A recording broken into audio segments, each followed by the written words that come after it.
வணக்கம் நேயர்களே. நேயர்கள் அனைவரும் நீடூழி வாழ்க நிம்மதியுடன். வேல்முருகன் அந்தாதி 21வது பாடல், கடைசி பாடல் இது. போன பாடலில் காவியம்னு முடிச்சிருந்தோம். இப்போ காவியமாய் ஓவியமாய் உயிர் மூச்சில் உரைபவனே, தெய்வ திருநாமமா ஓம் சரவணபவ எனும் தெய்வ நாமமே என் சுவாச கீதம், தெய்வ சிகாமணி என்னை ஆழ்வதுன் கடனை காண்.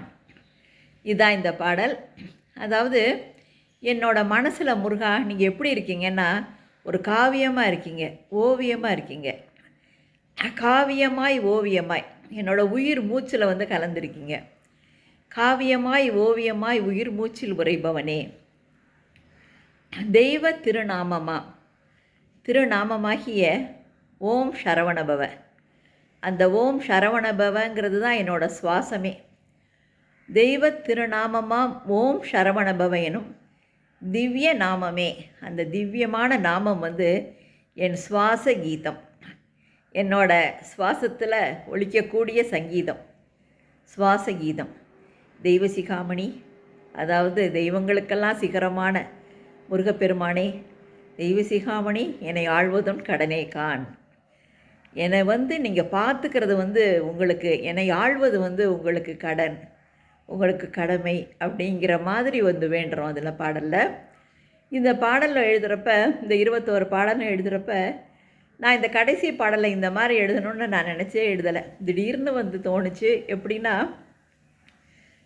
நான் மனசுக்குள்ளே என்ன நினச்சேன்னா, இந்த மாதிரி வேல்முருகன் அந்தாதி இந்த மாதிரி ஒன்று எழுதுகிறப்ப அந்த நம்ம பேர் அந்த கடைசி பாடல் கடைசி வரியாக வரணும், என்ன அந்த பாடலில் இறுதியில் வரணும் அப்படிங்கிற மாதிரி நினச்சேன். எப்படின்னா, அந்த நடராஜர் 10ல் மணவை முனுசாமி என்னை ஆழ்வதன் கடனை காண் வருது பார்த்திங்களா. அந்த மாதிரி சில பாடல்கள் எல்லாம் அந்த பாடல் ஆசிரியரோட பேர் கடைசியில் வரும். அந்த மாதிரி நம்ம ஒரு பாடலில் செய்யணும் அப்படின்னு நான் நினச்சிக்கிட்டு இருந்தேன். இதில் அதுக்கு தகுந்த மாதிரி திவ்ய திருநாமமே சுவாச கீதம்.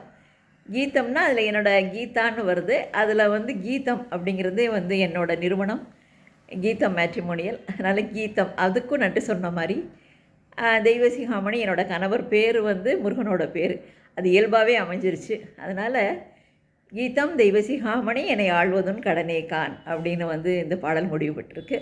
என்ன, முருகப்பெருமானோட அருளால் எழுதப்பட்ட இந்த பாடலை உங்களால் முடிஞ்ச அளவு நீங்கள் ஷேர் பண்ணுங்கள். வாழ்த்துக்கள்.